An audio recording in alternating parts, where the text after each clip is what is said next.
Alexei Navalny est mort en prison. C'est les services pénitentiaires russes qui l'ont annoncé dans un communiqué. Le 16 février 2024, dans le centre pénitentiaire numéro 3, le prisonnier Navalny s'est senti mal après une promenade. Les causes de la mort sont en train d'être établies. L'opposant russe et adversaire numéro 1 du Kremlin, âgé de 47 ans, purgeait une peine de 19 ans de prison pour extrémisme dans une colonie pénitentiaire reculée de l'Arctique, dans des conditions très difficiles. Ces multiples procès avaient été largement dénoncés comme politiques et une manière de le punir pour son opposition à Vladimir Poutine. Lors de diverses audiences à des procès auxquels il participait par vidéo ces derniers mois, il était apparu amaigri et vieilli. Alexei Navalny avait enchaîné les problèmes de santé liés à une grève de la faim et à l'empoisonnement dont il avait été victime en 2020 et auquel il avait survécu miraculeusement. Mais la prison n'avait pas entamé sa détermination.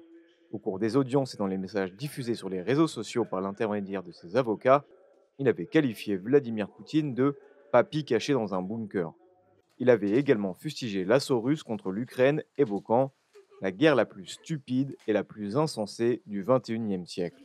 Dans un message diffusé le 1er février par son équipe sur les réseaux sociaux, il avait appelé à des manifestations partout en Russie lors de la présidentielle prévue du 15 au 17 mars et qui doit permettre à Vladimir Poutine de se maintenir au pouvoir. Sa mort a suscité de nombreuses réactions, dont celle du président letton qui estime que Navalny vient d'être brutalement assassiné par le Kremlin.